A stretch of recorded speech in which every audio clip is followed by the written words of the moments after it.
Alors aujourd'hui, donc, cinquième de nos conférences. Les choses finissent par passer, c'est bien. Et nous allons donc parler de Pellan.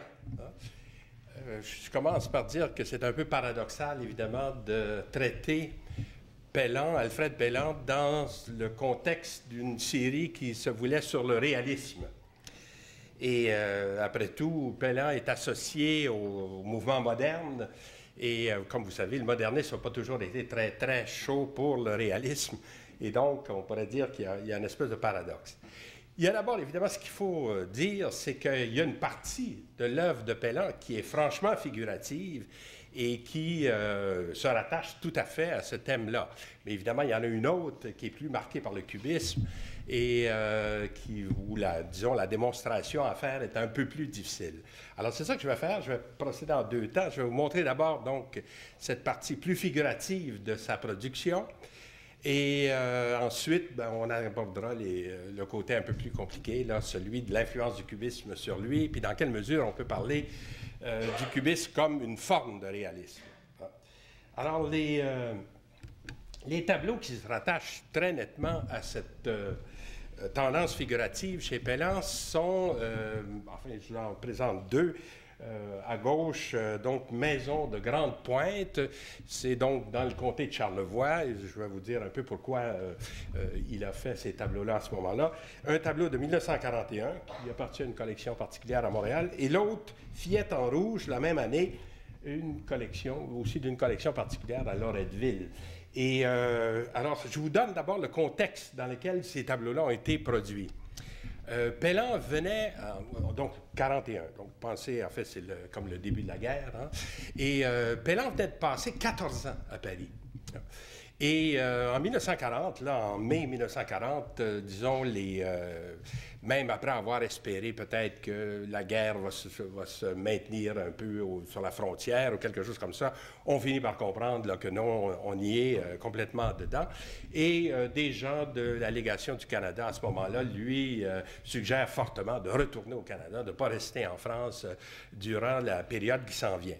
Et donc, un peu à son corps défendant, parce que, d'une certaine manière, il avait été très heureux à Paris. Pellan, il avait vraiment, au fond, découvert sa voix, là. Il avait fait toute une production. Il avait été même reconnu dans des expositions publiques, etc.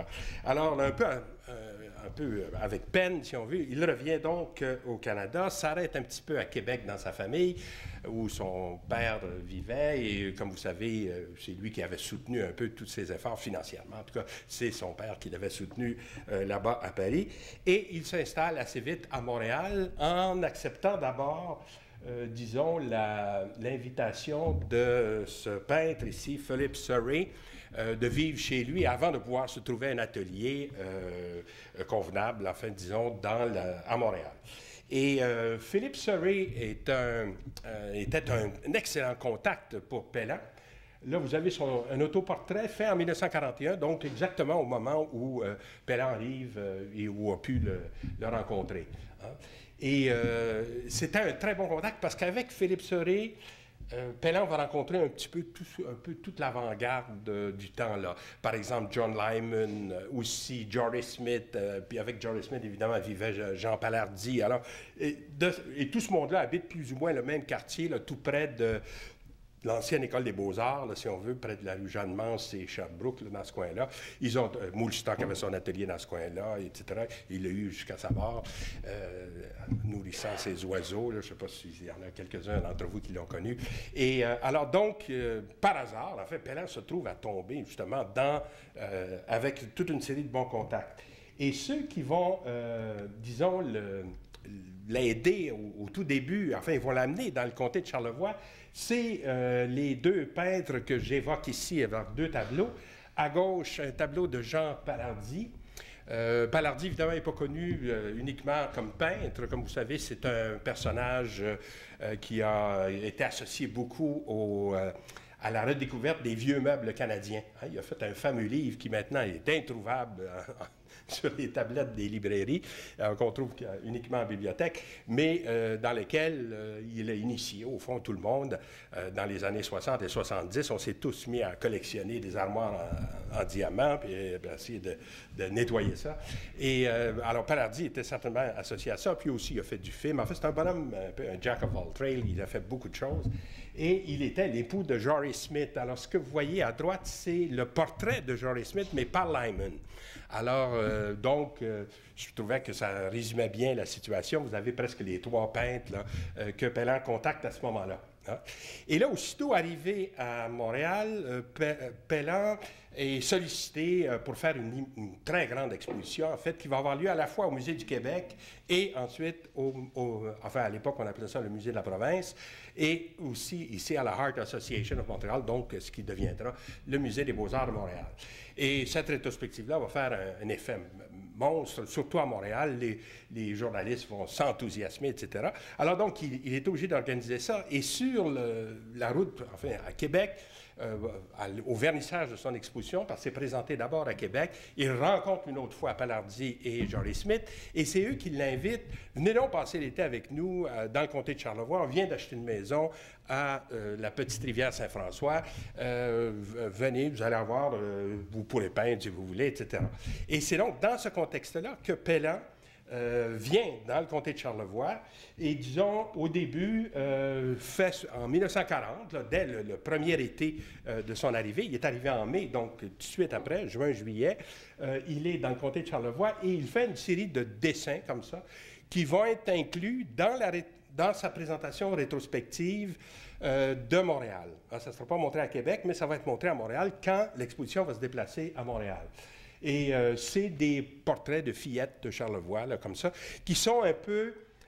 comment ça se fait qu'il a fait ces portraits-là, comme celui que je vous montrais juste avant, là, qui était ici, là, si vous vous souvenez. D'ailleurs, je me demande si ce n'est pas la même jeune fille, là, hein? Ils ont beaucoup de ressemblances. Et c'est même...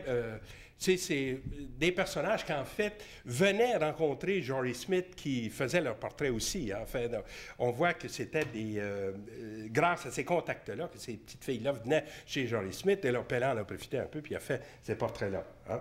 Et c'est surtout donc en 41, c'est ça, je vais essayer d'aller un petit peu plus loin et... pour vous en montrer deux autres exemples de cette production de Charlevoix. C'est surtout en 1941 qu'il fait une série de tableaux à l'huile, pas simplement des dessins comme en 1940, mais comme par exemple ici, Maison de Charlevoix à gauche, et l'autre, fillette aux lunettes. En effet, elle tient dans ses mains des verres. Elle n'est pas très jolie, elle est surtout un peu rachitique, etc. Et ça c'est, disons, un aspect du comté de Charlevoix qui est exprimé d'une façon un peu brutale par Pelland et qui est en général pas vu. Ce qu'on sait moins, enfin, disons, Charlevoix, ça a été, moi j'ai toujours dit, c'est comme le Pont-Aven du Québec. Hein, ça a attiré tous les peintres comme la Bretagne en Pont-Aven, disons, en tirait Gauguin puis tout ce monde-là. Hein. Notre Pont-Aven à nous, c'était Charlevoix. On a ce qu'on peut, mais en tout cas, de toute façon, c'était ce coin-là. Mais c'est un fait que beaucoup de peintres sont allés vivre à Baie-Saint-Paul, c'est Clarence Gagnon, des gens comme ça. Et donc aussi, les Palardy et Jory Smith, Cosgrove va faire son petit tour là, Philippe Serret, en fait, beaucoup, surtout de peintres anglophones en particulier, vont adorer s'installer dans ce coin-là, faire des tableaux. Pensez à Jackson aussi. En tout cas, vraiment, plus on y pense, plus on voit qu'il y avait toute une communauté d'artistes qui sont retrouvés là. Et ils aimaient, je pense, le caractère un peu vétuste de la région. Ils ont une attitude un petit peu touristique en face de Charlevoix. C'est-à-dire qu'ils viennent de l'extérieur. Puis, how nice and how beautiful it is. Hein? Ils le voient du côté un peu comme des touristes. Et au fond, quand on réfléchit un petit peu à ce qui attire des peintres vers des régions comme ça, d'ailleurs c'est vrai aussi pour Pont-Aven en France, c'est le côté, on pourrait dire, encore pré-moderne de ces régions-là. Ils ne sont pas encore touchés par le modernisme. Hein? Et d'ailleurs, si vous lisez Jackson, il commence à avoir des effets du modernisme, il commence à trouver ça épouvantable que les gens abandonnent leur vieille Catalogne, puis tout ça, puis s'achètent des beaux tapis, puis qu'ils se laissent partir des vieux meubles canadiens pour avoir enfin une belle table chromée comme tout le monde. Et alors, ils ne comprennent pas trop ça, ils voient tout d'un coup ces espèces de maisons qu'ils décrivent comme des boîtes à beurre, là, des espèces de maisons carrées, et ils disent aux gens, non, résistez, faites pas ça, gardez votre caractère vétuste, ancien, prémoderne, si vous voulez avoir du tourisme. Hein. Un des facteurs d'attraction du tourisme, c'est certainement ça, c'est le plaisir de voir les autres travailler dans une époque un peu antérieure. Hein. On va là, on dit, ah non, ces gens-là sont près de la nature, ils vivent dans les cycles de la nature, etc. Mais la réalité, c'est que la région de Charlevoix est une région pauvre. Et vous êtes, évidemment, en 40, là, vous êtes encore dans les conséquences de la crise économique, en fait, depuis les années 30, là, que ça va mal, etc. Et vous avez donc beaucoup de malnutrition chez les enfants. Vous avez aussi, encore à Baie-Saint-Paul, on voit ça, cet immense édifice, cet orphelinat des sœurs franciscaines qui recueillait les enfants perdus de toute la région, etc. Et aussi, éventuellement, des enfants mentalement déficients. Et on a l'impression justement que les fameuses fillettes représentées par Pelland ou par Jory Smith ou par d'autres sont souvent des enfants qui sont soit ou physiquement malades ou mentalement malades aussi éventuellement. Alors, et disons, dans ces portraits-là, ils ont quelque chose un peu de troublant et que ça vient de ça. Alors là, on voit donc... Pelland s'intéressait à ça. Il a expliqué assez, disons, clairement quelle était son intention en faisant ce genre de tableau. Hein. C'est dans le livre de Germain Lefebvre sur Pelland, où il le cite, en fait, entre guillemets. Alors, je vous lis le passage, vous allez voir comment Pelland explique pourquoi il a fait cette série de tableaux à Charlevoix. Il dit « J'avais un but bien précis en me rendant là-bas. J'y allais pour travailler. Mais la campagne était si belle et mes hôtes si charmants que les premières semaines s'écoulèrent sans que j'aie ouvert ma boîte à couleurs. Nous faisions de longues promenades, nous causions, nous prenions du soleil et je n'arrivais pas à me décider. Puis, au cours des 2 dernières semaines, je passais à l'action et brossais toute une série de petites toiles, des paysages, des environs et aussi des portraits de fillettes du voisinage qui venaient rendre visite au Palardy. Donc, c'est ça que je vous disais avant, c'est vraiment des modèles de Jory Smith qui venait comme ça et il a simplement profité de l'occasion. C'est alors mon projet secret. À l'époque, ma production courante était plutôt moderne, mais je m'étais rendu compte du fossé qui nous séparait, mes collègues et moi, du public, et je voulais, en montrant aux gens qu'il m'était également possible de faire de la peinture réaliste, opérer une sorte de rapprochement. J'étais sincère. Bon, très bien. Alors, j'ai toujours un peu de doute comme historien, quand quelqu'un déclare « j'étais sincère », pourquoi insister? Hein? C'est parce qu'en fait, cette déclaration qui est toujours citée à propos des paysages de Charlevoix de Pelland et qui, au fond, ont l'air de l'excuser, afin d'avoir fait cette petite incartade, comme on dit souvent. Lefebvre emploie le mot, c'est repris ensuite par Michel Martin. En tout cas, l'incartade de Pelland, enfin, allant comme ça vers du côté figuratif, alors que sa peinture était déjà beaucoup plus libérée que ça. Hein. J'ai toujours un peu de doute parce que c'est un texte très rétrospectif. Hein. C'est une déclaration que Pelland a fait beaucoup après coup. Et est-ce que ça correspondait vraiment à son intention à l'époque? Vous allez voir, je pense qu'il y a d'autres hypothèses possibles là-dessus qui, en tout cas, valent la peine d'être examinées. Hein. Entre-temps, disons, ce que je vous dis, quel est l'effet de ces peintures-là sur enfin, la critique, par exemple, il les a présentées ensuite en décembre. De 41. Il en a mis quelques-unes dans une exposition.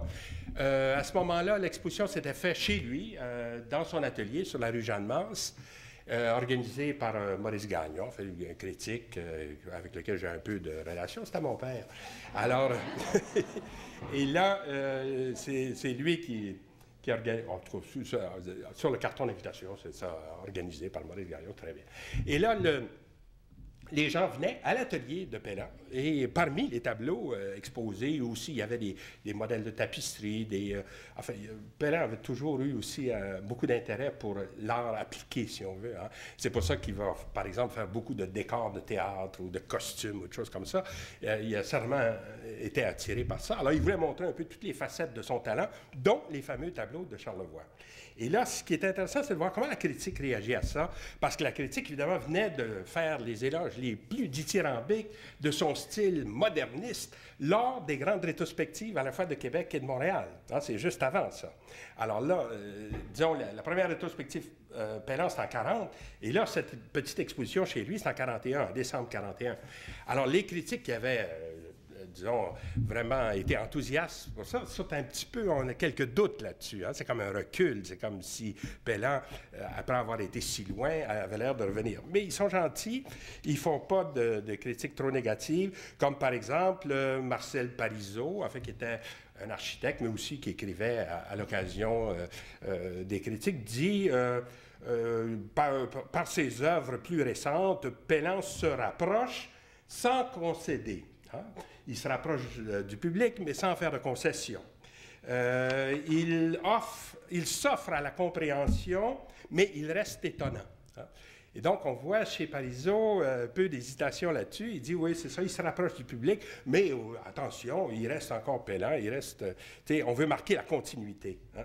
Et vous retrouvez la même chose chez Charles Doyon qui dit, l'année dernière, il y avait des gens qui jetaient les hauts cris devant le modernisme de Pellan, mais maintenant, il parle d'heureux rapprochement, hein, enfin, comme si Pellan maintenant se rapprochait. Mais lui, Doyon, enfin, explique la chose. Il dit non, on a la découverte d'une nouvelle forme de communication. Alors là aussi, il essaye de montrer la continuité avec ce qui précède. Dit aussi, il réalise les promesses qu'il avait données au début de sa révélation au pays. Enfin, comme si, encore là, on insiste sur la continuité. Par contre, des critiques moins modernistes, un peu plus traditionnalistes, disons, comme Lucien Desbiens, lui, se félicite que Pellan s'humanise et se rapproche d'un peu du commun des mortels, peut-être simplement par concession à la température du milieu auquel il a dû se réadapter.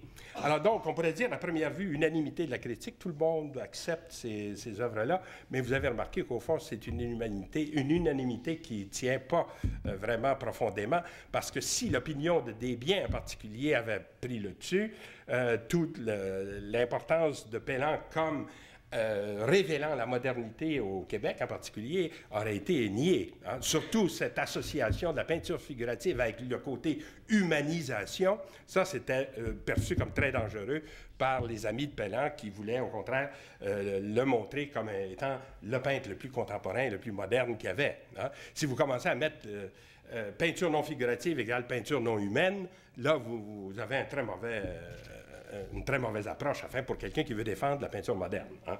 Alors, vous comprenez comment, au fond, cette critique qui a l'air unanime ne l'est pas, en fait. Hein. Et c'est ce qui a amené à dire, je pense que Guy Robert avait raison là-dessus, ce qui l'a amené à dire que certains lui reprochèrent ce genre de tableau. Hein. Évidemment, ça ne paraît pas, évidemment, dans la critique, en particulier la critique de journaux, mais on peut très bien imaginer des conversations avec Pellan, dire, écoute, c'est bien gentil, c'est tes histoires là, de Charlevoix, mais fais-nous-en pas trop, reste pas là-dedans, fais autre chose, reviens à ce que tu as fait à Paris et montre-nous des affaires beaucoup plus extraordinaires. Et c'est là que je vais apporter l'autre hypothèse que j'avais, au lieu de dire que au fond, Pellan, gentil pour le public, avait voulu faire un peu de pédagogie et aller vers eux, se rapprocher, s'humaniser pour les rapprocher de l'art moderne. L'autre aveu qu'il a fait, à peu près dans le même temps que cette chose-là, me paraît aussi intéressant, puis peut-être donner une autre clé. Il dit « J'ai toujours été inquiet ».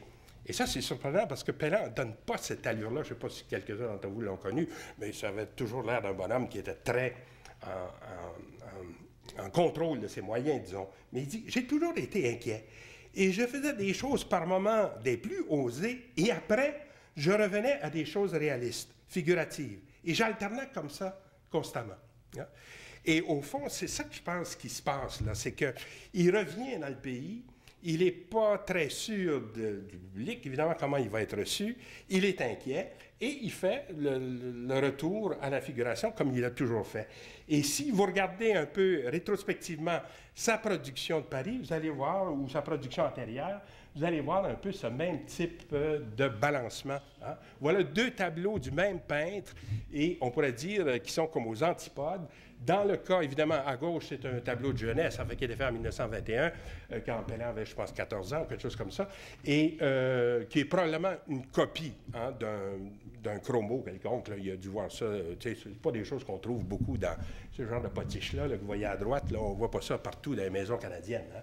Alors, le casseau de fraise, peut-être, mais le reste, ça fait un peu tiré par les cheveux. Alors là, c'est probablement une espèce de copie, mais de l'autre côté, on a déjà les couleurs de Pellin.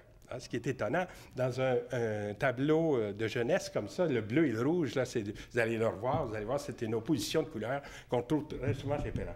À droite, ce que je vous présente, c'est la fameuse nature morte qui s'appelle Instruments de musique et qui est de 1934-35, alors là, qui est fait à Paris, évidemment, avec une influence des cubistes, très, très certainement.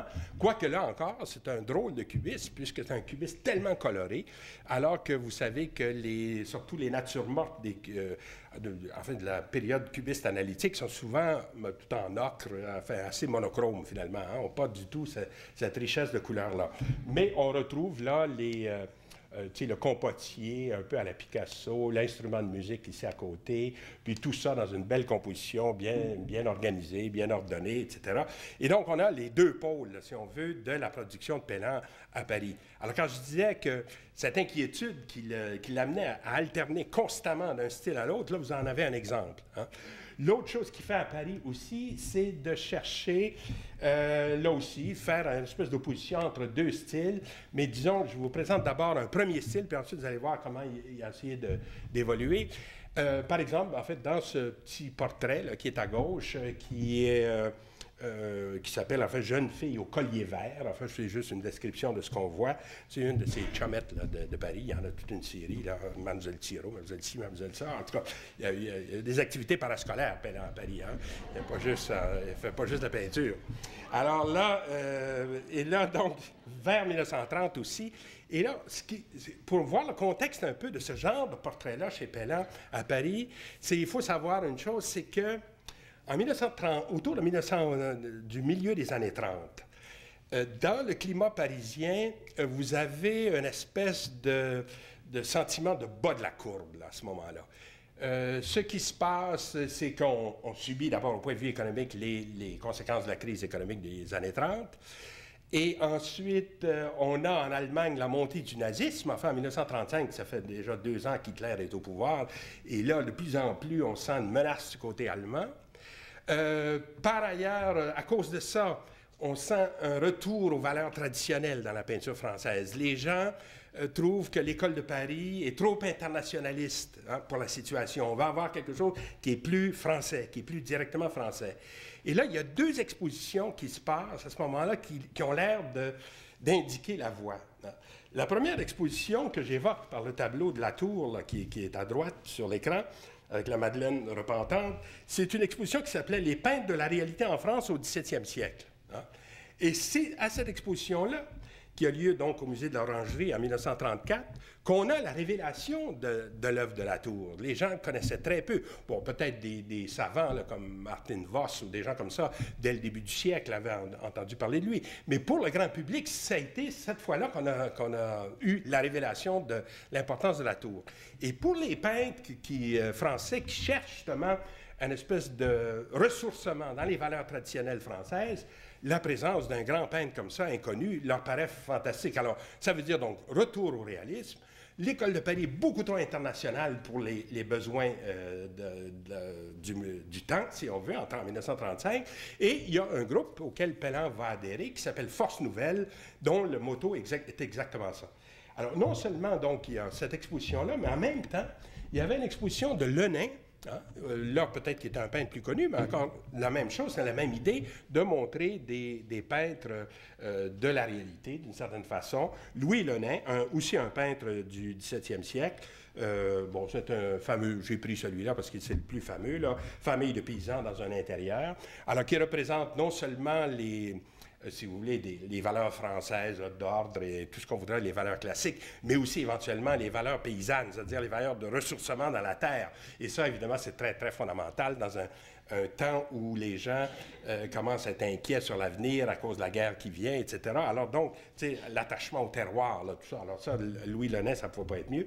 Et finalement, un autre héros du même temps, c'est Corot. Hein? Jean-Baptiste Corot, qui est présenté comme le peintre par excellence, le peintre français par excellence. Hein?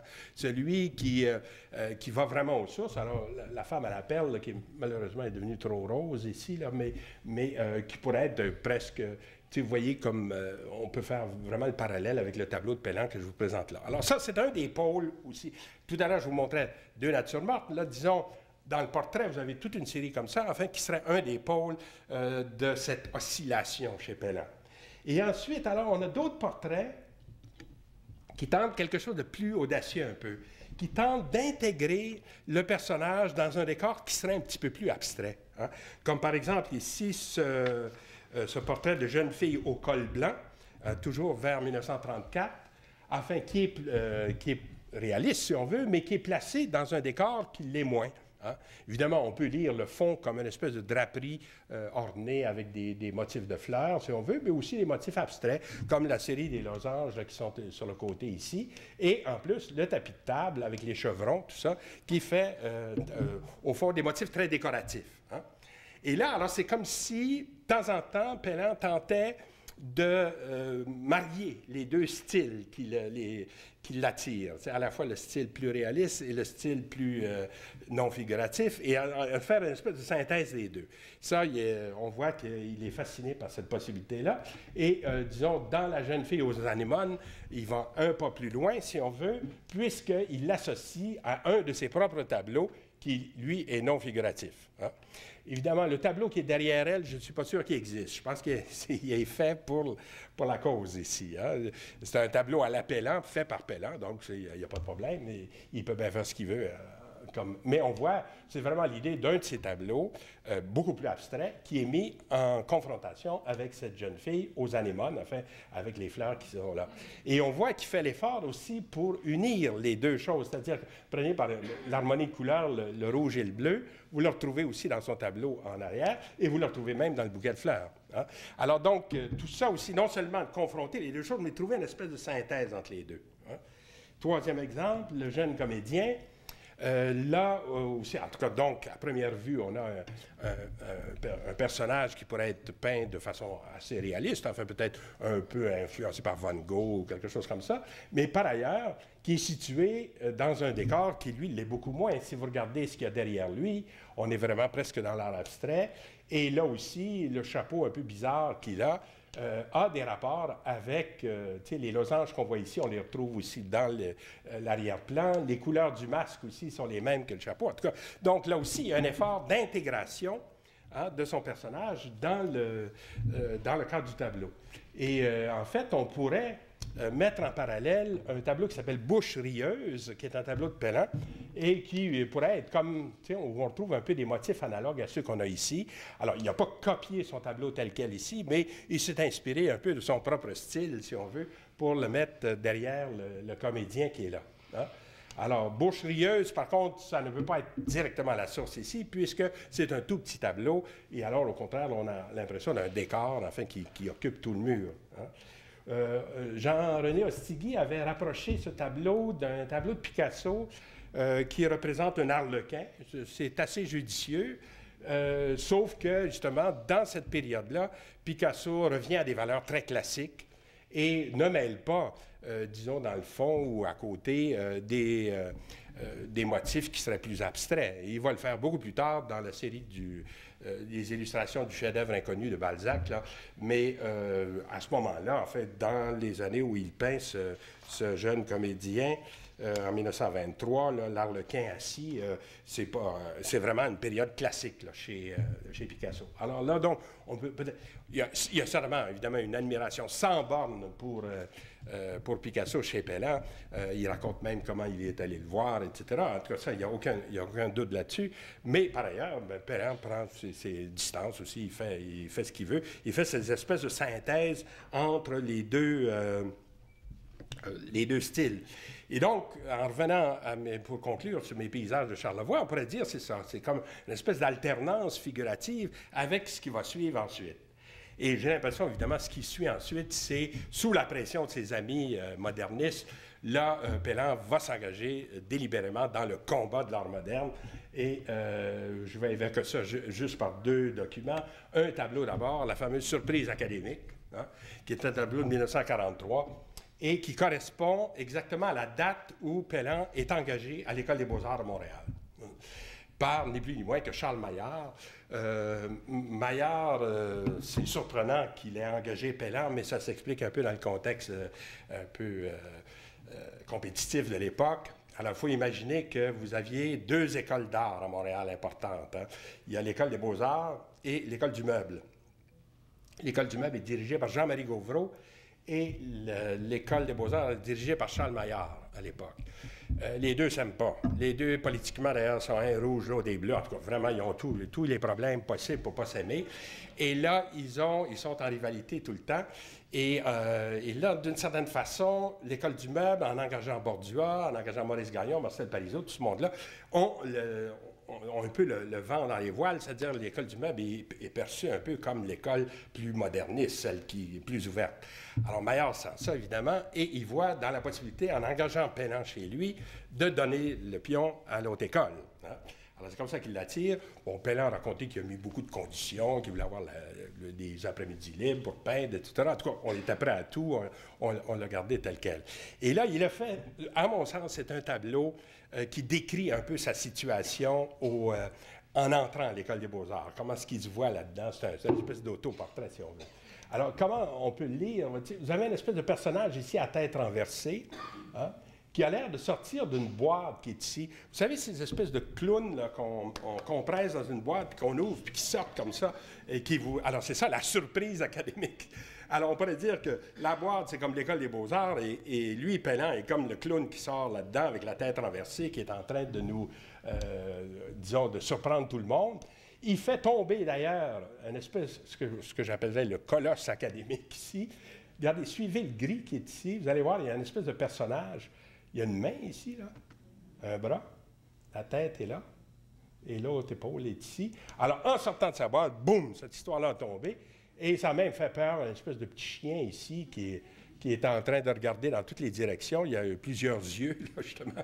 Il y en a un même derrière les oreilles, là. Alors là, ce gros bonhomme-là est tombé, alors avec la surprise académique. Et aussi, il y a, bon, en bas, évidemment, il y a des références à la peinture, là, la palette, les différentes couleurs, les pinceaux, etc. Et on pourrait dire aussi, il y a des références presque autobiographiques appelant là-dedans, c'est que vous avez ici des symboles qu'on pourrait associer à l'univers ferroviaire. Hein? Et vous savez que le père de Pellan était ce qu'on appelait dans le temps un ingénieur de train. Un ingénieur de train, dans le temps, c'est un conducteur de train, hein? C'est ça que ça voulait dire. Et alors, Pellan a des souvenirs d'enfance aussi d'être assis à côté de son père dans le train de Québec-Montréal, puis tout ça, en tout cas. Donc, d'une certaine façon, il donne une note autobiographique ici au tableau en incluant ces petits symboles-là. Puis par ailleurs, mais là, à partir de la tête du clown ici, qui est le peintre, vous avez toute l'imagination possible qui sort. Là. Vous avez tout d'un coup des ondes, un petit bateau qui tombe dans une forme de palette, et puis ensuite de la couleur qui coule, puis un petit instrument ici pour marquer des feuilles, puis on s'en va vers une autre palette, puis comme ça on fait le tour, disons, du tableau constamment. Alors, Surprise académique est en fait une espèce, je pense, enfin, un tableau, disons, autobiographique, mais qui correspond aussi à la date de l'engagement de Pellan à l'École des beaux-arts.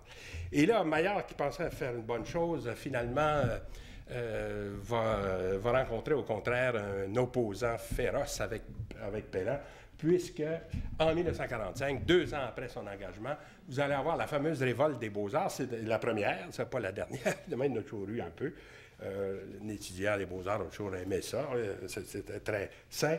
Et il y a eu donc, en 1945, une espèce de révolte, enfin, on a dit organisée par Pellan, il s'en est défendu. En tout cas, de toute façon, chose certaine, on avait des petits collants, comme celui que je vous montre là. Évidemment, là, il a l'air énorme parce qu'il est en diapositive, mais il faut imaginer, c'est grand comme ça, 2 pouces par 1 à peu près, en fait, comme dimension. Et j'ai retrouvé ça dans les papiers de mon père. J'étais très surpris. C'est un document fantastique. Abba Maillard et l'académiste. Mais c'était grand comme ça. Alors là, on s'est fait des diapos partout dans toutes les universités de la province pour sauver ça, parce que c'est à peu près le seul souvenir qu'on a de cette chose-là, puisque aussi quelques commentaires de journaux, évidemment, qui ont essayé de raconter l'histoire. En gros, ce qui est arrivé, c'est qu'il y avait 2 tableaux que le directeur avait jugés un peu indécents. Hein. Le premier, bon, ça représentait une noire, enfin, sans rien. J'allais dire en petite tenue, non, même pas. Alors, et l'autre, c'était plus compliqué, c'était une scène, une représentation de la dernière scène, mais avec... les gars étaient habillés en matelot, enfin, le Christ avait une espèce de béret, etc. Ça avait un petit peu... pas trop catholique, en fait, si on veut. Et alors là, Maillard avait demandé de retirer les tableaux, et là, ce que Pellan avait fait, c'est qu'il avait réuni ses élèves et il leur avait dit, écoutez, prenez de la gouache, ces tableaux-là sont à l'huile, donnez un petit maillot à la jeune fille et transformez un peu votre scène en scène de cabaret, enfin, tout ça, puis on va les remettre, les tableaux. Puis quand l'exposition sera finie, on va les effacer, la gouache à part à l'eau, ça, vous allez retrouver vos tableaux. Quand Maillard a su ça, évidemment, il s'est choqué. Alors, il a fait sortir les tableaux. Et là, ça a déclenché cette révolution-là. Alors, les étudiants sont venus avec ces billets-là. Ils ont collé ça partout sur les murs, sur les tableaux, partout. C'était des petits collants. Ça a déjà été imprimé assez vite. Je ne sais pas trop comment, ni par qui. On sait, en fait, tout ça est resté un peu vague. Et là, évidemment, la presse s'est emparée. Et certains journalistes ont pris le côté des étudiants. On dit, il faut que Maillard parte. Il n'est pas parti aussitôt, il est parti en décembre suivant, d'ailleurs prétextant des problèmes de santé plutôt que d'autres choses. Mais on peut dire, en fait, que l'entrée de Pellan dans le combat de l'art moderne s'est faite de façon un petit peu tonitruante, et avec ce point culminant, là, en 1945, la lutte contre, disons, Maillard et l'académisme. Bon, l'autre partie de mon exposé, et qui, je vous disais, est un petit peu plus compliqué à défendre, c'est celui de l'influence maintenant du cubisme, enfin, le rapport du cubisme, Pellan et le réalisme. Hein. Et alors là, je vais faire une espèce de détour, en fait, je vais vous parler un peu du cubisme, enfin, essayer de préciser un peu dans quel sens on peut parler du cubisme comme d'une forme de réalisme, pour ensuite voir dans quelle mesure ça peut s'appliquer aussi à Pellan. Hein. Et donc, je mets sur le mur tout simplement une nature morte au compotier de Picasso, un tableau de 1914-1915, donc pas un tableau qui serait relié au cubisme analytique, mais vraiment beaucoup plus tard, un peu, là, en 14-15, Picasso est très en contrôle de ses moyens. Et là, donc, première affirmation, je dirais, les premiers critiques du cubisme, et même après, ont toujours insisté que l'intention profonde du cubisme, c'est de peindre la réalité. Alors, ça a toujours été un thème qui a été, sur lequel la critique a insisté et qu'on est revenu. Par exemple, Edward Fry fait remarquer que dans un tableau cubiste, et c'est vrai pour ce tableau-ci, tous les objets qui sont représentés sont des objets qu'on pourrait trouver ensemble et qui pourraient être donnés à la vue ensemble d'une façon plausible. Par exemple, on ne mettrait pas dans une nature morte comme ça, tout d'un coup, une tête de bœuf ou quelque chose comme ça. Quelque chose qui serait inattendu ou pas plausible. Hein? Alors déjà, donc ça, c'est un signe que la réalité a une certaine influence sur les choix, en tout cas des thèmes, sur la façon de procéder. Hein? Ensuite, alors là, on va voir, cette idée-là va être défendue de 2 façons. On va dire, oui, le cubisme est réaliste, mais leur réalisme n'est pas un réalisme de perception, c'est un réalisme de conception.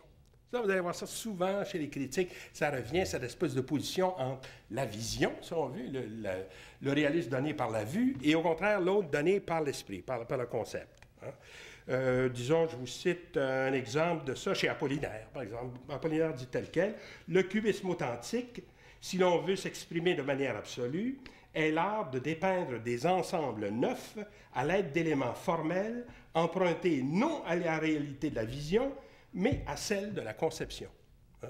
Et puis, comme je vous dis, on retrouve ça chez d'autres. Fernand Léger dit aussi, il oppose le réalisme visuel et le réalisme de conception. Le premier finissant sa courbe qui comprend toute la peinture ancienne jusqu'aux impressionnistes, et l'autre, le réalisme de conception, commençant avec les impressionnistes, hein, jusqu'à nos jours. Hein. Donc, là, on a affaire à une espèce de thème courant.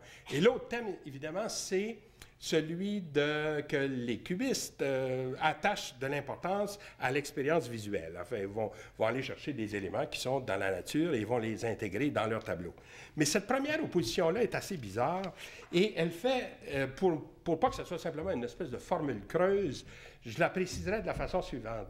Je dirais, dans un cas, quand vous parlez d'un réalisme de perception, vous parlez d'un réalisme où vous croyez que les choses sont hors de l'esprit, qu'ils existent vraiment dans la réalité.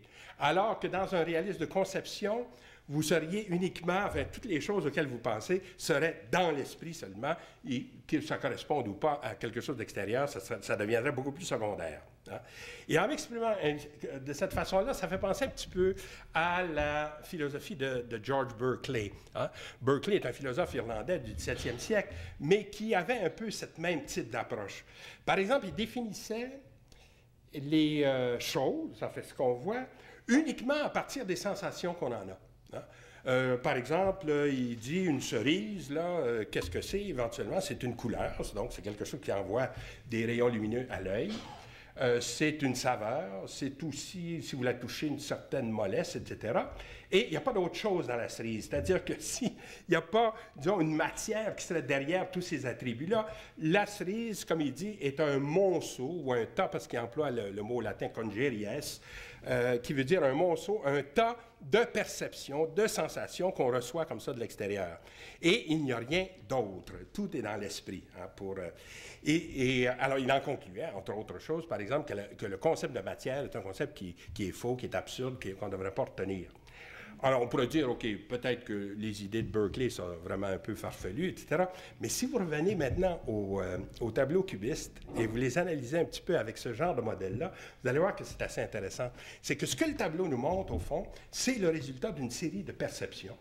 Un monceau de perceptions, exactement comme Berkeley le suggère, et aussi cette espèce d'impression d'immatérialisme qu'on a dans les tableaux cubistes pourrait s'expliquer de cette façon-là aussi. On ne réfère pas à quelque chose hors de l'esprit, on réfère à quelque chose qui est dans l'esprit, qui est de l'ordre, évidemment, des perceptions sensibles, mais qui est déjà, au fond, un peu, j'allais dire process, mais c'est le mot anglais, donc qui est un peu déjà travaillé par l'esprit, hein, par le cerveau, si vous voulez, enfin, peu importe, c'est comme intégré à nous. Hein.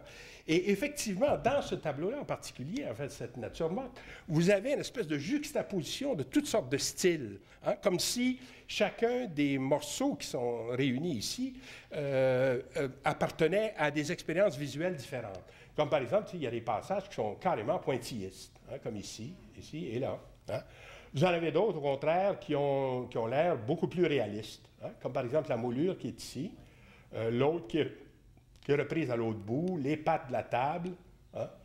Et vous avez ici même de l'écriture, il y a le mot jour, puis al, journal, en fait, hein, qui est comme dissocié aussi. Alors ça, c'est intéressant parce que à la fois, donc, on juxtapose plusieurs styles et dans le seul petit passage où on peut lire quelque chose, on a cette espèce de dissociation-là aussi, comme pour indiquer la même chose. Hein. Et finalement, vous avez, évidemment, le tableau est fait en 1914-15, alors on est au début de la Première Guerre mondiale, et là, semble-t-il, enfin, c'est ce qui expliquerait la présence de la fleur de lys qui est ici. En fait, dans le fond, c'est que c'est un petit symbole nationaliste, si on veut, français, que Picasso met dans le fond. Et aussi l'ombre très noire. En fait, disons, dans ma reproduction, elle est un petit peu brune, là, mais dans le vrai tableau, là, c'est très foncé, c'est très noir, comme une ombre qui tombe sur le sujet, un peu comme la guerre, en fait, qui est en train de... Alors là, donc, vous auriez dans un tableau un peu, comme je disais, à la manière de Berkeley, c'est-à-dire que vous auriez un rapport avec le réel, mais un rapport avec un réel conceptuel, enfin un réel qui est déjà retravaillé au niveau du concept et qui serait présenté comme ça, comme une espèce de juxtaposition de plusieurs éléments, correspondant chacune à une expérience perceptuelle différente, pas forcément dans le même temps, réunis au fond d'une manière un petit peu arbitraire, qui correspond davantage à la façon dont on voit les choses dans l'esprit que quelqu'un qui serait très réaliste et qui verrait juste un aspect des choses. Et d'ailleurs, ça, c'est une phrase que Léger va dire en parlant justement de cette... de la relativité, justement, de l'imitation en art, il va dire « La valeur réaliste d'une œuvre est parfaitement indépendante de toute qualité imitative. Hein? » C'est assez surprenant. Ça voudrait dire, au fond, quelqu'un qui voudrait, au contraire, faire un réalisme de la vision. Hein? Il s'en tiendrait qu'à un aspect des choses. Et alors que cette réaliste de conception, lui, il va aller chercher toutes sortes de souvenirs, toutes sortes d'images à plusieurs niveaux, niveaux disons, de travail et de transformation, et il va les juxtaposer ensemble et va nous donner finalement un tableau qui correspond davantage à l'expérience perceptuelle qu'on a de la réalité. Hein? Parce que c'est vrai qu'on n'est pas devant le réel en train de regarder juste d'une façon, avec un seul œil, là, un peu comme dans les tableaux de la Renaissance, avec la perspective, là, comme on suggérait, tenez-vous là, bougez pas, fermez un œil, puis regardez juste sans bouger, puis là, vous allez avoir une impression de réalité. T'sais. Alors, en fait, c'est pas comme ça qu'on regarde, on voit plusieurs choses, et on a aussi une mémoire, puis on a aussi éventuellement, comme ici on le suggère, une espèce d'appréhension du futur. Et donc, éventuellement, on peut faire intervenir comme ça des symboles qui indiquent l'inquiétude ou de ce qui s'en vient. Hein? Et d'ailleurs, pour illustrer cette idée-là que l'imitation n'est pas un bon moyen pour être réaliste, ici, on cite tout le temps l'expérience de Icare. Hein? Je vais l'illustrer ici par un tableau de Pellan qui s'appelle comme ça, d'ailleurs, Icare. Mais c'est un motif qui revient dans la critique cubiste continuellement sur cette idée-là. Pourquoi? Icare avait voulu voler comme des oiseaux, s'était fait une paire d'ailes, avait tenté donc d'imiter les oiseaux, et mal lui en pris, puisqu'il a perdu ses ailes, puis il est tombé dans la flotte, et puis s'est noyé. Alors, et là, je ne sais pas si Pellan connaissait ces références-là, mais en fait, certainement, l'idée de représenter un personnage volant au-dessus d'une ville comme ça est un motif assez intéressant, qui pouvait l'intéresser. Et il a fait donc ce tableau-là qui s'appelle Icare. Mais disons, dans le contexte, c'est souvent ça. L'autre comparaison qu'on fait souvent aussi pour dire, vous voyez, que c'est pas si extraordinaire d'avoir comme ça des tableaux qui juxtaposent plusieurs perceptions, on parle souvent même des primitifs, mais pas au sens de l'art nègre ou de l'art, disons, des peuples d'Océanie ou d'Afrique, mais au sens des primitifs, comme on l'employait surtout au début du siècle, les primitifs italiens, et en particulier Giotto. Hein? Et là, je vous montre juste un exemple de ça. Enfin, vous avez, bon, c'est un cycle dans une chapelle à Padoue, la chapelle Arena, et qui représente, enfin, l'histoire de la Vierge. Alors, ça commence avec, évidemment, les parents, Anne et Joachim. Et là, bon, c'est fondé beaucoup sur des récits apocryphes. Joachim fait un rêve, comme on a un peu aussi la même chose à propos de la naissance de Jésus, le rêve de Saint Joseph. Enfin, bon, il transpose tout ça, enfin, peu importe. Alors, Joachim est ici, en train de rêver, et là, derrière lui, il y a sa maison. Mais quand il va se lever, lui, là, il va avoir une maudite misère à rentrer là.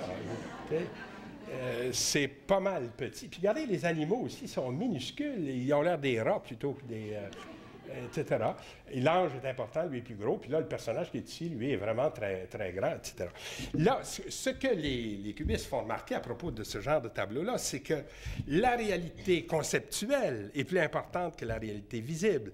Ce que le peintre veut nous montrer, c'est pas une maison de Joachim. Il veut nous montrer, au contraire, que c'est Joachim qui est en train de rêver et qu'il y a un ange qui lui apparaît et qui va lui révéler, enfin, qui va donner naissance à une petite fille qui va devenir la mère du Messie. Alors, tout ça, c'est ça qui est important ici.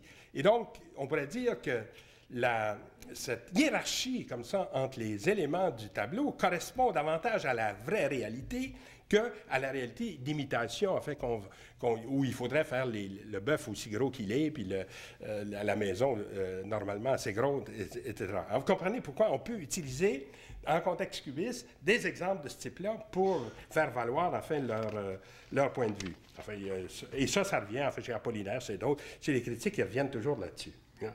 L'autre peintre, évidemment, dont on se réclame beaucoup, en plus de Picasso, c'est Cézanne, hein, pour les cubistes.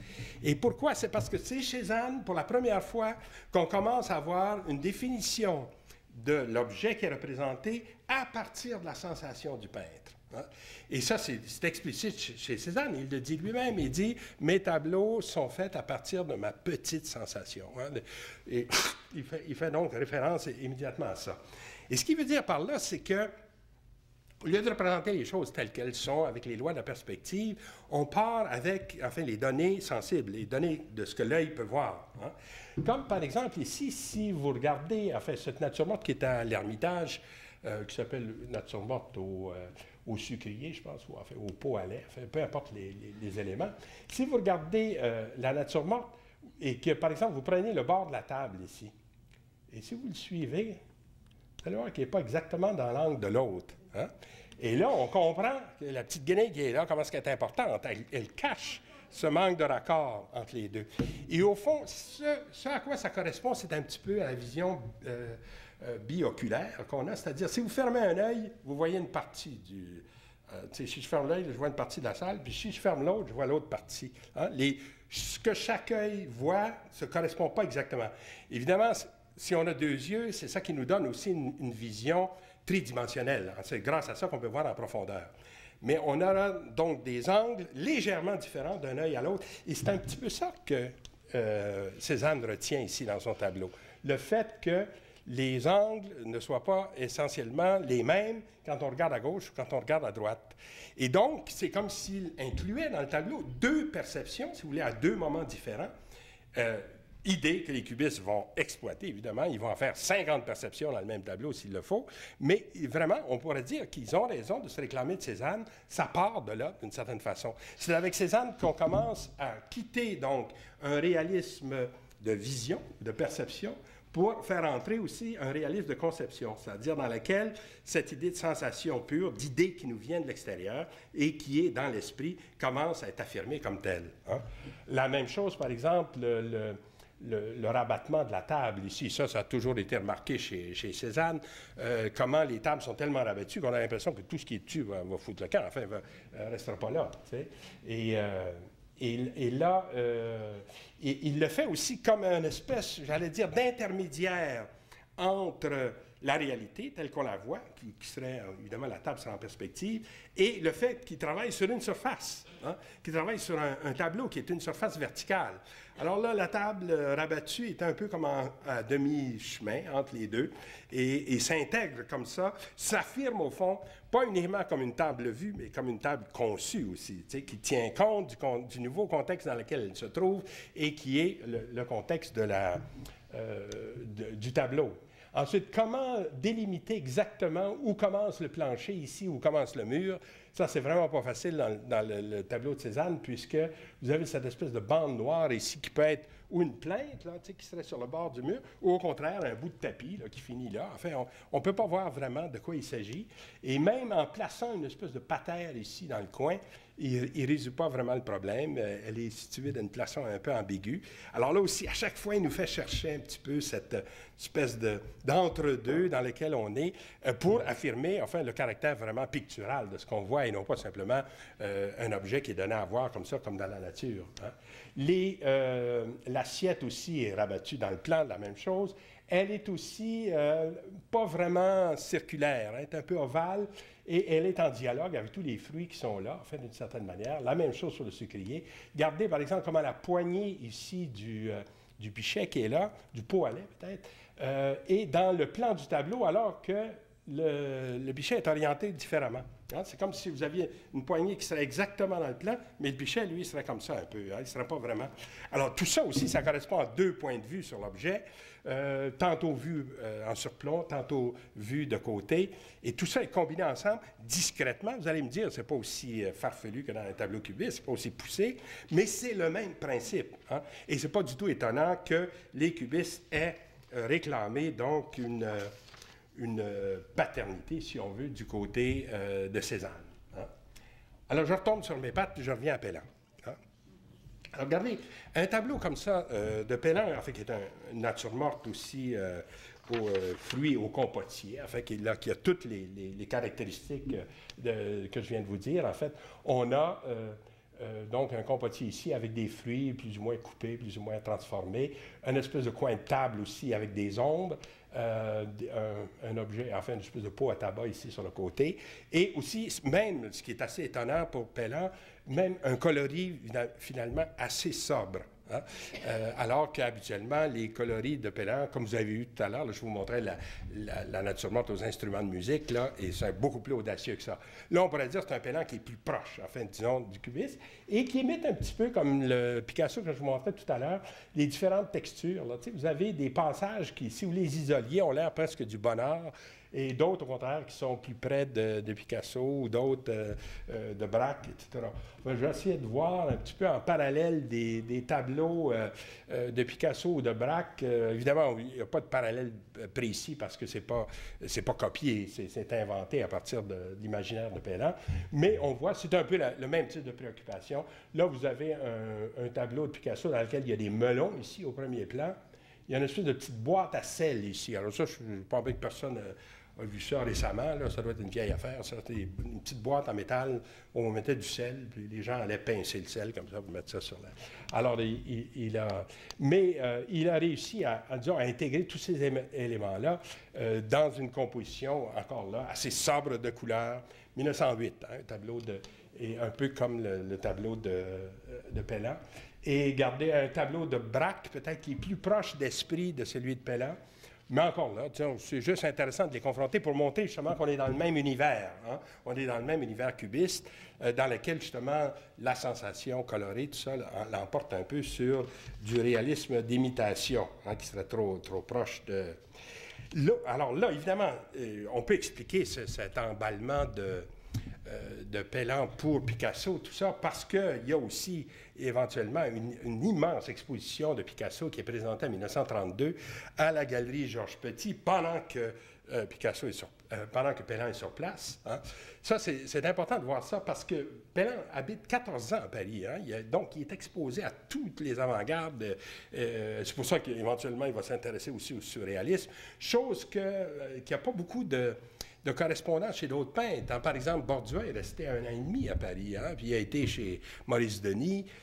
C'était peut-être pas la meilleure place pour découvrir l'extrême avant-garde. Hein. Et alors là, il revient, et donc, par exemple, des contacts avec Cézanne ou des choses comme ça, c'est ici qu'il est fait. C'est dans les galeries là, comme Scott ou d'autres qui exposent de temps en temps des dessins de Cézanne ou des reproductions. Hein. Alors que Pellan, au contraire, a vécu dans ce milieu-là de façon assez longue et assez prolongée. Donc, il voit cette exposition de Picasso. Je vous montrerai, je vais juste l'évoquer par deux tableaux archi-célèbres qui sont présentés là. Ça fait partie de ce qu'on appelle, enfin, la période de Dinard chez Picasso, c'est-à-dire une période où il est assez près des surréalistes. Alors, il fait des dames comme ça, absolument fantaisistes, qui ont l'air un peu aussi des mantes religieuses. Hein?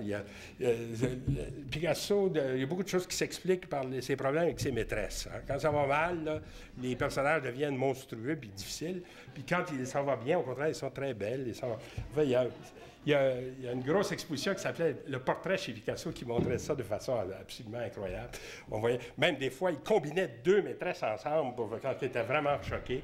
Alors, puis il les traitait de la même façon. Enfin, là, celle-là, elle a vraiment la tête un peu prédatrice, là, en fait. Hein? Alors, donc, vous aviez ce tableau-là de Dinard, mais vous aviez d'autres, comme ces fameuses trois danseuses, là, qui sont aussi un tableau très, très célèbre de Picasso, qui était présenté, donc, à la Galerie Petit, en 1932, à Paris, et que Pellin a visité. Et évidemment, sur ces thèmes-là de femmes sur la plage, tout ça, vous allez les retrouver dans la production de Pellin plus tard, hein, comme dans ce tableau-là, qui s'appelle comme tel, d'ailleurs, Sur la plage, et qui est fait en 1945, par contre. Alors, donc, au retour au Canada, il est déjà donc, professeur à l'École des Beaux-Arts à ce moment-là, et il fait ce grand tableau un peu dans l'esprit, enfin, de Picasso, si on veut, où vous auriez donc un profil de personnage ici, qui est en fait presque un autoportrait de Pellin, en fait. Hein, ça ressemble un peu à Pellin, et avec des peut-être deux ou trois femmes, en fait, c'est difficile à dire. Il y en a une ici qui est assez claire, mais là, de l'autre côté, on pourrait en avoir deux mêlées un peu ensemble, comme ça, qui sont présentées comme ça à une autre échelle, avec cette idée, justement, de ce qu'on appelle, de façon technique, mais vous allez voir ce que c'est, la Vénus serpentinata. C'est une présentation de la femme à la fois d'arrière et de devant, en tordant un peu les choses. Bon, c'est pas facile à faire, il faut être très acrobate pour le faire en réalité, mais les peintres, ont des fois utilisé cette approche un petit peu pornographique, en fait, pour le moins qu'on puisse dire. Et gardez aussi un tableau comme celui-là, en fait, qui s'appelle « Quatre femmes », tout simplement. Alors, vous avez un personnage central très important, une ici, une autre là, sur le côté ici.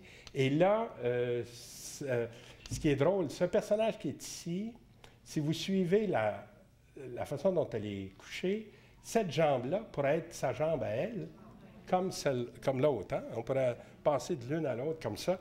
Et là, évidemment, ce qui n'est pas cubiste ici, c'est tout d'un coup l'envahissement de la couleur là-dedans. Là, ça n'a rien à voir avec les cubistes. Non seulement donc le côté très coloré de ça, mais le côté aussi, tout ce pointillisme-là qui est ajouté, comme s'il y avait chez Pellin une espèce d'horreur du vide, hein, qui remplit tous les espaces comme ça, et il leur donne un caractère presque, qui agresse la rétine, en fait, tellement qu'il en met. Hein. Alors, ça, vous allez le voir, par exemple, dans un tableau comme ça, qui s'appelle Citron ultraviolet. Alors, vraiment, là, on a une couleur presque électrique. Hein. Alors, c'est un tableau dans lequel les citrons, ils sont ici, hein, ils sont là. Hein. Pas tous les voyez, là. Il y en a quelques-uns. Et ici, on voit comme des doigts. Hein? Je ne sais pas si vous arrivez à le voir, mais c'est les seuls éléments figuratifs. Tout le reste est comme une orgie de décors là, qui remplit. Vraiment, quand je parlais d'horreur du vide, là, c'est un bon exemple de cette chose-là. Ça, c'est peut-être un peu un danger de ce type de tableau-là dans lequel le peintre se laisse emporter par l'imaginaire puis par le décoratif, si on veut, c'est que ça devient une prolifération, mais un peu gratuite. Hein? Et si bien qu'à mon sens, les meilleurs tableaux de Pellin sont plus sobres que ça, sont plus contrôlés. Et je voudrais quand même vous donner une bonne idée de Pellin pour finir, en montrant quelques tableaux qui, à mon sens, sont beaucoup plus solides que ces citrons ultraviolets, là, dans lesquels on a l'impression qu'il est parti par-dessus bord. Et enfin, ça, c'est un tableau qui s'appelle « Au clair de la lune » et qui a été fait en 1937, donc un peu avant le retour de Pellin au Canada, donc un tableau français, si on veut, de Pellin, et qui représente évidemment deux personnages, un devant l'autre, probablement masculin et féminin, et avec la fameuse lune, en fait, qui est derrière, en jaune comme ça. Ils ont les yeux un petit peu, tu sais, qui tournent, là. J'avais un ami qui dit « ils ont les yeux dans la graisse de bine », mais ça, je ne pourrais pas traduire ça en anglais, ça. Je ne sais pas comment je vais le faire. Tu sais, qui est un petit peu émotif. Enfin, évidemment, c'est un couple d'amoureux au clair de la lune, enfin, qui est présenté comme ça. Alors là, vous voyez, donc, au point de vue iconographique, c'est simple, on voit tout de suite l'image, mais au point de vue couleur aussi, puis maîtrise de la composition, c'est fantastique. Enfin, il y a très peu d'éléments, mais il arrive très bien à tout intégrer, tout ça, à rendre le tableau dans tous ces... même la petite boucle qui est ici, tout ça rend le tableau intéressant partout, disons, puis en même temps solide, enfin, on est tout de suite convaincu par le tableau. Hein. Ici, paysage à la femme devinette. Alors là aussi, un tableau fait à Paris, et qui montre bien, d'ailleurs, jusqu'où pouvaient aller les audaces de Pellin là-bas. Quand il disait, je vous citais ça au début de ma conférence, en disant j'étais plutôt moderne. En fait, c'est à ces tableaux-là, évidemment, qui fait allusion. Et effectivement, il y a une espèce de paysage ici dans le haut de la composition. Tu sais, on pourrait lire ça presque comme un volcan ici, là, ce qui est là, tu sais, avec des coulées de lave. Et là, évidemment, il y a une tête qui est reprise ici comme dans un mouvement d'horloger, tu sais, qui est touc, touc, touc, qui se met à tourner. Et plus bas, ben, si ça c'est la tête, on pourrait lire ça comme le cou, les épaules et peut-être un sein ici. En tout cas, donc, on verrait notre femme devinette, en fait, qui apparaît comme ça peu à peu dans le tableau, avec toutes sortes de courbes et de contre-courbes. Et là aussi, un tableau très contrôlé, puis très vif de couleurs, etc., comme on voit les choses. Ici, c'est un tableau qui est au musée enfin, à la galerie de Windsor, Ontario, et qui s'appelle Peintre au paysage, et qui est souvent représenté, enfin, qui est souvent reproduit à la verticale, mais il est signé dans le coin. Il n'y a aucun problème. Il est vraiment, on doit le présenter comme ça à l'horizontale. Et en fait, c'est un thème qu'on pourrait retrouver aussi chez Picasso, mais différent. Picasso a fait beaucoup de tableaux peintre et son modèle. Hein? Et là, le modèle, c'est le paysage au lieu. Alors, le peintre est dans ce coin-là, quelque part. Il y a son petit tableau qui est ici, et tout le reste, c'est dans une espèce d'évocation tout à fait gratuite, si on veut, du paysage. Hein? Et là aussi, on a beau dire, bon, ça a des sources, ça vient de toutes sortes de choses. Je pense que finalement, on voit tout d'un coup une peinture originale et une peinture qui s'affirme comme telle, en fait, qui est du Pellin, en fait, qu'on ne peut pas, disons, assimiler à d'autres choses. Hein. Et le dernier tableau que je voulais vous présenter, c'est celui-ci qui est au Musée d'art contemporain, donc vous pourrez aller le voir facilement. Je pense qu'il est dans les salles maintenant, d'ailleurs, et qui s'appelle Mascarade. Hein. Et alors, c'est intéressant comme titre parce que ça fait allusion éventuellement aussi à l'intérêt de Pellin pour le théâtre, hein, les masques, tout ce qui est... Et c'est ça que ça représente, en fait. Hein. Si vous avez un visage ici avec les deux yeux, vous avez un autre ici, là, avec les deux yeux, puis une espèce de chapeau un peu bizarre. Ici, il est peut-être plus difficile à lire, mais disons, vous avez un œil rose, un autre là. Il y a peut-être deux trous de narine ici, puis des dents, là, je ne sais pas quoi. En tout cas, une espèce de personnage qui est ici, puis finalement un autre qui est là. Hein. On en a donc 5 masques. Est-ce que vous voyez? Oui, 2 yeux, un petit bout de nez. Donc, on a 5 masques juxtaposés comme ça et organisés, presque, j'allais dire, comme dans une mascarade, c'est-à-dire que les masques qui sont ici, au premier plan, sont plus gros, ils s'avancent vers nous, et ceux qui sont plus loin sont plus petits, ils sont comme dans l'espace un peu, et comme si tout ce monde-là s'avançait vers nous avec des masques étranges, un peu étonnants. Et là, évidemment, c'est un tableau parfait qui a donné lieu d'ailleurs à une analyse absolument extraordinaire de Fernande Saint-Martin, qui a fait une analyse sémiologique compliquée. Là. Vous pourrez retrouver ça dans la revue Proté. C'est très difficile à lire, mais c'est très astucieux. Enfin, elle voit toutes sortes de, disons, de problèmes de couleurs, de plans, etc., comment c'est organisé. Hein? Alors, pour conclure, si je reviens à mon opposition entre réalisme de vision et réalisme de conception, chez Pellin, on pourrait dire qu'on a les deux. On a parfois même les deux dans le même tableau. Hein? Et c'est vraiment... À un moment donné, Pellin avait dit à Breton, ça en plus, quelle idée, André Breton, il avait dit « Mon ambition, c'est de faire la synthèse de l'impressionnisme, du fauvisme, du cubisme et du surréalisme. » Et Breton avait dit « C'est absurde. Hein? C'est pas possible. » Et alors, je comprends la réaction de Breton parce qu'en France, évidemment, tous ces mouvements-là se suivent hein, et sont en antagonistes l'un contre l'autre. Alors que pour Pellin, ou pour en général, pour les peintres canadiens, ces mouvements-là sont plus ou moins découverts ensemble. Hein? Ça fait pas longtemps qu'on voit des tableaux impressionnistes, fauvistes et cubistes ici au Québec en 1940. Hein? En fait, on n'en a pas vu. C'est à travers Pellin qu'on les voit. Hein? Et donc, d'une certaine façon, ce qui paraît absurde en Europe, enfin, était un peu possible en Amérique. Et c'est vrai aussi aux États-Unis, ce phénomène-là. Vous avez la confrontation de l'avant-garde européenne se fait pas en succession en Amérique, elle se fait ensemble. Et donc, l'idée d'une espèce de combinatoire de tous ces mouvements-là n'est pas si absurde que le pensait Breton. Et au fond, Pellin, disant ça, c'est ça qu'il a fait. Il a vraiment réussi à faire ça. Et c'est pour ça, je pense il va rester important pour le développement de l'art au Québec parce qu'il a été un enclencheur de la modernité au Québec. Il a apporté de l'impressionnisme au cubisme et au surréalisme, il a apporté ça, tout ça ensemble et il a vraiment accélérer le mouvement qui commençait ici. Alors, je pense, dans ce sens-là, on pourrait dire que Pellan restera toujours important pour la peinture au Québec. Voilà. Merci.